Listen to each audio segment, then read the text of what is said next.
heading into the weekend, Reece Stanley, Jeremy Cameron, where are those guys at? Jeremy Cameron will be fine, so that's certain. Reece Stanley, we've had a longer prep this week. It's a 10-day break, so we're really sort of we've made the most of that, I think, in terms of our recovery, and it's helped those guys with little niggles, but we're just not quite advanced enough in our preparation with Reece to make a call on that just yet. So we'll expect him to be sort of named in the squad tonight? It's one of those strange ones.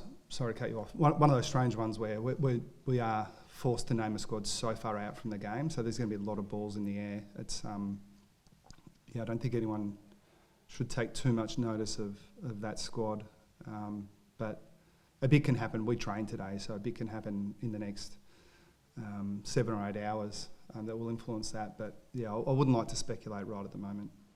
You spoke last week, I think, that it gave you something to think about with what you said when Blitzar's Ruck solo in the final quarter, and you sort of took control a bit around the ball. Is it as simple as Segler is in for Stanley if that's the case, or do you think more about playing Blitzar sort of as a solo ruckman? We've been pretty keen to get Segler in. If I go back to last year as well, he came in late in the year and played a game for us and played really well. So yeah, that's irrespective of the status of Reece and our other ruckman. That's been an enticing option for us to get him in. Regarding my comments in the last quarter with Stanley out, it wasn't really specific to Blitzarves. It was more kind of the whole mix through that midfield group where we looked a little bit better. So yeah, we come away from every game, win, lose or draw, having learnt something, I hope, and the last 2 weeks have been pretty informative as well. Jake Colajazzi was walking around here. Has he got the tick to play yet? Has he? Yeah, he has. That's really positive. He was really close last week. He's done some good training, so he's available. But a bit like others, we haven't had the big group session because of the long break. We sort of prioritised recovery a little bit more, so today will be informative. And Mitch Duggan, I believe, is pretty close. Is he still being held back a week, or is there a temptation to? Oh, there is for me. Yeah, I think Mitch will really help us when he comes in, but we're going to hold him back this week. So that doesn't necessarily mean he'll play the following week, but I'm hopeful that's what it means. Yeah. That's my way of putting a little bit of implicit pressure on some people. As you said, the midfield last week, you said they started average, I think was your words, and then got better in the last quarter. They're on top. Have you worked out what's going wrong in there in those sort of starts, or what have you been working on this week? Yeah, I think it's normal in the early part of the year when there's not a great deal of information for people, so externally and internally, to be a little bit confused as to sort of what's going well and what's not going so well. You can sort of inflate how well you're going after a couple of good performances, and you can also get a little bit too negative, and that's I think the thing we've got to guard against the most, that we don't kind of look at our first 2 games against teams that are pretty good, because that's the other thing everyone's trying to work out. What does this performance against this opposition mean? I think probably the likely assessment would be that we've played 2 pretty good teams who have really strong midfields. So in that context, I think I'd like to think we're taking a pretty balanced approach to assessing it.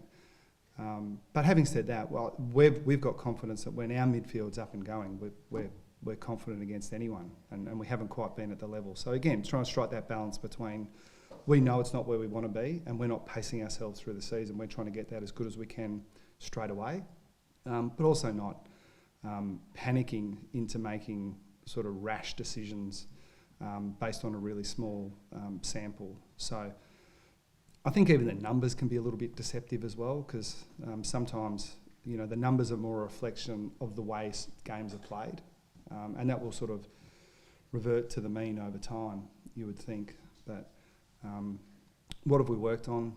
I'm trying to give you a really long-winded answer because I'm not going to be specific around what we're working on, and Gold Coast are a good coaching group, so they don't need any help from me. But I think it's reasonable to sort of come away with the view that we've got a lot of confidence in our midfield group who have done it before, and we're confident they can bounce back pretty quickly from performance that, by our own admission, has been not up to our standard. He was quiet for his standards week one, and then copped a good tag from McKinnon last week, and Cam got to move to half back and had a good last quarter. How are you sort of approaching things with him? Because he's been your best midfielder for 4 years in a row, but just about.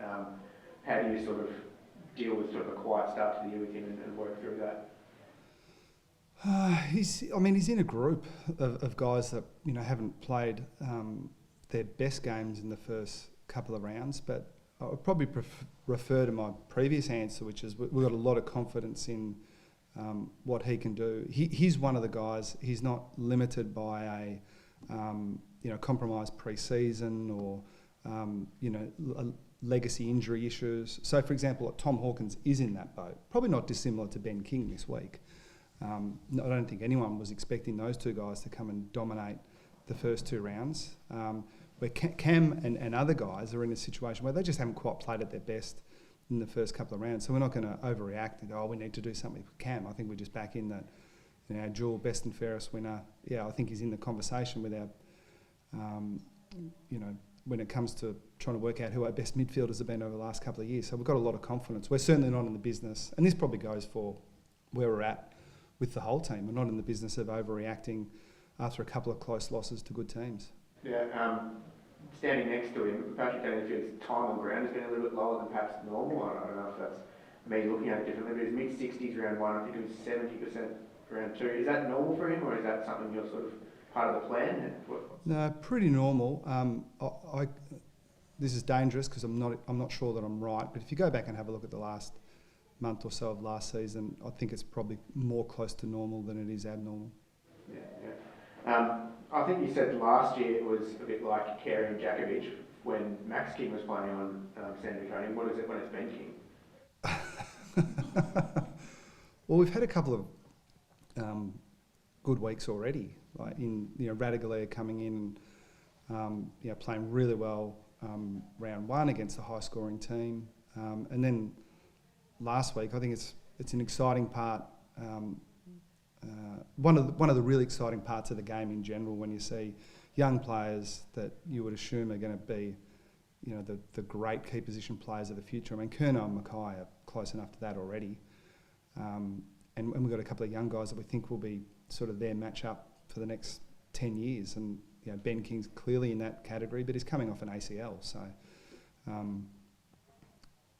maybe I should be trying to put pressure on him. But I think De Koning, Radaglia, sort of, Ben King and Casbolt and Chol and Lukosius and those guys, it's exciting because they're all young and they're all going to play together for a long period of time. So I suspect that if they all end up being good players, then it'll kind of ebb and flow a bit over the next decade as to who's got the upper hand. But I think it's exciting. Yeah, it's pretty obvious you don't want to go 0-3. Well, what do you think? How important is this game in the season, and you're still taking it, trying to stay level, that the results don't matter as much as how you play? Well, I think if you take a step back, and try to work out at the end of the year if you've had a good year or if you've had a bad year, it won't matter so much where your losses came through the year, as long as you get enough wins. So, but what can happen is that you get sucked into thinking about what this means for the season. And that results in bad decision making or a bit of a lack of confidence in what we're doing. I think we're a bit more optimistic than we would be if we'd been a really average team for a few years. There can be a bit of a sense of, have we improved enough? I don't think we're in that category. We've got confidence. So it's a difficult one to answer because I think it can be construed as, you're a bit blasé about it and you'd be okay if we're 0-3. We won't be okay, but we won't be devastated either. It's a big game. I can't remember going into a game in my time here thinking this one doesn't really matter that much. They all matter equally. It was, I'm sure, a big week for him building up to it, and then he came on at three-quarter time and didn't have sort of much to do almost in the game. Cooper White, how do you approach things this week? Is he going to stay in the 23? What's the plan for him? Oh, we haven't got to that stage yet, but it's a challenge with the sub rule. It's better than it was last year because you can tactically bring them in. And we brought him in at 3/4 time, and it was a great experience for him. One thing I will say is we didn't bring him in because we wanted to give him an opportunity. We brought him in because he was the best placed on our list for that position at the time. So I think it'll depend this week a little bit on what happens today and who's available. Tom Stewart might be available, so that would change things. How close is he? Close to being available this week. Get your cameras out there for the start of training. No, he's so. Sarah won't let us. Oh, really? That's why I'm volunteering this to you. This is why you should be here in person, because you get stuff that those who are remote don't get. But he's made really, really strong progress. So he's banging down our door.